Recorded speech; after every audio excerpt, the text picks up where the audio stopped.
여러분 안녕하십니까? 광주 MBC 뉴스데스크입니다. 조국 전 법무부 장관이 어제 광주에서 가진 북콘서트에서 돌 하나는 들어야겠다는 말로 내년 총선 출마를 시사했습니다.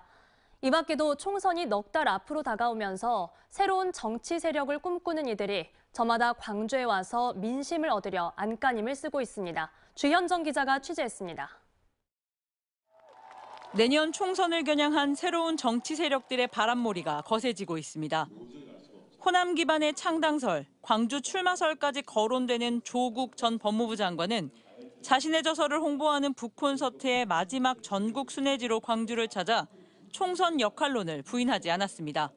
2019년 그 사태 이후로 제가 학자로 돌아가는 길이 이제 봉쇄가 되어버렸습니다. 무엇인지 모르겠습니다만은 제가 돌 하나는 들어야겠다 이런 마음을 갖고 있습니다. 국립 5.18 민주묘지를 찾아서는 한 걸음 내딛겠다며 정치 행보에 한 걸음 더 나아간 메시지도 내놓았습니다. 광주에서의 제3지대 결집 시도는 조 전 장관이 처음은 아닙니다. 앞서 오는 27일 국민의힘을 탈당해 신당 창당을 예고한 이준석 전 대표도 호남에서 존재감 있는 보수당이 되겠다며 지역 민심을 두드렸습니다. 과거의 국민의힘은 와서 맨날 5.18 참배만 가는 당이었어요.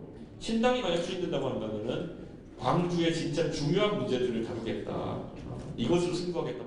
기본소득당 용해인 의원은 지난 주말 광주에서 전국 순회 의정보고회를 시작하며 호남이 진보 진영의 개혁연합신당의 중심지가 되어달라고 호소했습니다. 민주당 계열의 비례정당 창당을 모색하고 있는 송영길 전 대표, 반대로 반-이재명계 구심점 역할을 자처한 이낙연 전 대표, 친명, 반명을 떠나 정치개혁 신당을 주장하는 이용섭 전 광주시장, 양향자 금태섭이 주도하고 있는 중도보수 신당까지 모두 광주에서 보폭을 넓히는 데 애쓰고 있습니다. 광주에서 들썩이고 있는 새로운 정치 모색이 지역 민심을 겨냥할 수 있을지 아직은 한 치 앞을 내다보기 힘든 시계제로입니다. MBC 뉴스 주현정입니다.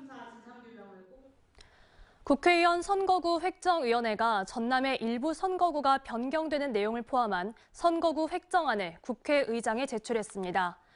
획정안에 따르면 전남의 선거구 가운데 목포는 목포 신안으로, 나주 화순은 나주 화순 무안으로, 영암 무안 신안은 해남 영암 완도 진도로 합쳐집니다. 또 순천 광양 곡성 구례 갑과 을은 순천 갑과 순천 을, 그리고 광양 곡성 구례로 분리됩니다. 획정위가 제출한 선거구 획정안은 국회 정개특위가 검토하며 이의가 있을 경우 정개특위는 한 차례 재획정을 요구할 수 있습니다.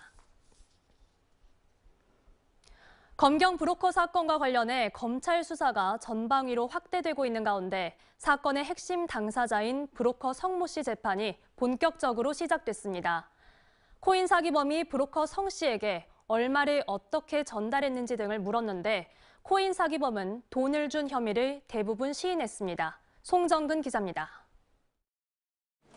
코인 사기범 44살 탕모 씨에게 수사무마를 대가로 18억 5천여만 원의 금품을 받은 혐의로 재판에 넘겨진 검경 브로커 62살 성모 씨.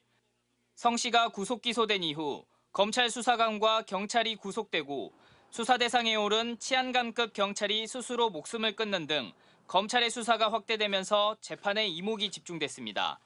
세 번째로 열린 공판에서는 이번 사건과 관련한 탁 씨와 성 씨 등 피고인들이 증인으로 출석했습니다. 검찰과 변호인들은 코인 사기범 탁 씨가 검경 브로커 성 씨를 만나게 된 경위와 수사무마를 청탁하면서 얼마를 건넸는지 등에 대해 물었습니다. 탁 씨는 신문 과정에서 성 씨가 경찰 등과의 술자리에서 인사비 명목으로 1억 원을 요구해 동생을 통해 성 씨 차량에 직접 돈을 넣었고 이후 사건 브로커 성 씨 일행이 돈을 조금씩 주니까 일처리가 힘들다며 10억에서 15억 원가량을 요구해 5억 원씩 두 번에 걸쳐 모두 10억 원을 전달했다고 증언했습니다. 재판에 증인으로 출석한 탁 씨의 동생은 성 씨에게 돈을 건넨 내용을 날짜별로 정리해 놓은 게 있는데 휴대전화를 아들에게 주는 바람에 검찰에 제출하지 못했다며 복원해서 제출하겠다고 밝혔습니다. 한편 오늘 재판에서 브로커 성 씨에 대한 증인 신문은 이루어지지 않았습니다. 성 씨가 검찰 수사관과 경찰은 물론 자치단체장들과 유력 정치인들과도 접촉해온 것으로 알려지면서 검찰 수사와 법원의 재판에 이목이 집중되고 있습니다. 다음 재판은 1월 11일 열릴 예정입니다. MBC 뉴스 송정근입니다.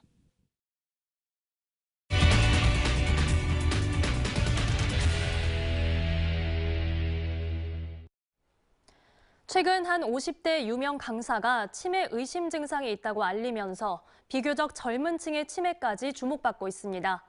예고 없이 찾아오는 뇌 질환이자 완벽한 치료법도 없는 치매. 농촌 지역의 노인들은 어떻게 대응하고 있을까요? 취재해보니 상황은 열악했습니다. 광주 MBC 기획보도 오늘은 그 첫 번째 순서로 스스로 치매인지 알기 힘든 농촌의 현실을 조명합니다. 한 걸음 더 집중 취재, 김초롱 기자의 보도입니다. 화순 능주면에서 홀로 거주하는 80대 박모 씨. 지난 10월 1차 치매 검사 결과 치매 가능성이 있는 인지저하 판정이 나왔습니다. 2차 검사를 받아야 하지만 박 할아버지는 2달째 검사를 거부하고 있습니다. 본인에게 치매가 찾아왔다는 걸 인정하지 않는 겁니다. 치매 검사는 왜 더 안 받으세요? 아직까지 그런 건 없어요. 치매. 아직 치매 아니시라고? 하지만 취재진의 질문에 엉뚱한 대답을 하거나 횡설수설하는 모습을 보이기도 했습니다. 어르신들은 거의 잊어버리는 것들이 당연하다라고 생각하는 것이 있기 때문에 나는 치매다고 생각은 거의 안 하십니다. 절대 가르쳐주지 않은 사람도 있어요. 마을 주민들이 서로 안부를 살피는 것에도 한계가 있습니다. 특히 독거노인의 경우 나이가 많거나 몸이 불편할수록 경로당까지 나오기 어렵게 됩니다. 이럴 경우 지인들이 노인이 치매에 걸렸는지 알아차리기는 더 힘든 상황이 발생합니다. 지자체에서 운영하는 치매 안심센터의 치매 검사는 3단계인데 검사 중간에 그만두는 경우도 있습니다. 1차 검사 결과 치매 의심자로 판정된 10명 중 7명만 2차 검사를 받았습니다. 이후 치매로 판정된 3단계 검사 대상자 약 10명 중 8명만이 최종 검사까지 받는 것으로 조사됐습니다.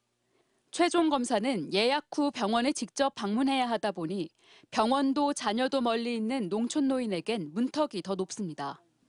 문제는 이렇게 초기 대응이 느리면 상황이 악화될 수 있다는 점입니다. 알츠하이머 같은 경우는 이제 뇌 기능이 점점 떨어지고 뇌가 위축이 되기 때문에 아무래도 기능이 있을 때 이제 빨리 치료를 해야지 지연되는 속도를 좀 더 줄일 수 있죠. 65살 이상 노인 중 치매 환자로 추정되는 비율은 수도권이나 광역시 같은 대도시보다 농촌 마을이 많은 일선 시도에서 대체로 더 높게 나타나는 게 현실입니다. 특히 전남은 치매 환자 추정 비율이 12%로 전국 1위를 기록하고 있는 만큼 대책이 시급합니다. MBC 뉴스 김초롱입니다. 반려동물을 키우는 가구가 늘어나면서 지자체들이 반려동물 놀이터 등 관련 시설도 잇따라 만들고 있습니다.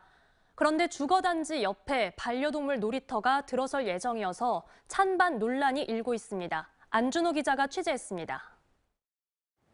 무안군 삼양읍의 한 공원 부지. 지난 10월부터 이곳에 반려동물 놀이터 조성 공사가 시작됐습니다. 반려동물 놀이터로 선정된 부지에는 공사 중지를 요구하는 인근 주민들의 현수막이 내걸렸습니다. 주민들은 반려동물 놀이터가 들어설 경우 소음과 위생 문제가 발생할 수 있다며 반대하고 있습니다. 여기다가 개 놀이터 만든다는 게 말이 됩니까? 사람들 바로 앞에 있고 학생들 바로 앞에 있는데 개들 다 모여가지고 개 짖는 소리에다가. 결국 반려동물 놀이터 조성 공사는 지난달 말 중단됐습니다. 무안에서는 2,400여 가구가 반려동물을 키우고 있습니다. 이 가운데 절반 이상이 삼양읍에 거주하고 있습니다. 반려동물 놀이터 조성을 찬성하는 사람들은 올바른 반려동물 문화를 만들어가기 위해 반드시 필요한 시설이라고 주장합니다. 저는 괜찮다고 생각하거든요. 분산되지 않고 더 모여서 있는 게 더 좋을 것 같아요. 강아지 견주들도 더 좋고. 이렇게 반려동물 놀이터 찬반 의견이 엇갈린 가운데 무안군의 의견 수렴이 미흡했다는 지적도 나오고 있습니다. 주변 아파트 주민이라든가 대표들의 이런 의견을 전혀 수렴하지 않고 바로 진행하다가 좋은 시설이긴 하지만 주변 주민들이 반대를 한다면 이거는 좋은 시설이 아니기 때문에 앞으로 더 많은 검토를 통해서 취재가 끝난 뒤 무안군은 반려동물 놀이터 대상지를 도심에서 멀지 않은 제2의 장소로 옮겨서 사업을 다시 추진하겠다고 밝혀왔습니다. MBC 뉴스 안준호입니다. 과속 단속 카메라 앞에서만 속도를 줄이고 카메라를 지나면 다시 속도를 내는 운전을 이른바 캥거루 운전이라고 하는데요. 여수에서는 후면 번호판도 촬영할 수 있는 단속 장비가 도입돼 이런 캥거루 운전 단속이 가능해졌습니다. 더불어 단속이 힘들었던 오토바이 단속도 가능해졌습니다. 보도에 김단비 기자입니다. 아파트와 식당이 밀집한 여수의 한 삼거리입니다. 좌회전 차가 지나가자마자 오토바이 한 대가 신호를 무시하고 직진합니다. 또 다른 오토바이는 횡단보도를 가로질러 보행자를 지나칩니다. 기사님들 빨리 오려고 여기서 이제 그냥 불법. 신호만 지나면 확 가고 그러잖아요. 지난해 발생한 이륜차 교통사고 건수는 18,000여 건. 직전해보다 11% 줄었지만 사망자 수는 5% 이상 늘었습니다. 속도 위반율도 이륜차가 사륜차보다 38배나 높습니다. 그럼에도 불구하고 그동안 오토바이는 단속 사각지대에 놓여 있었습니다.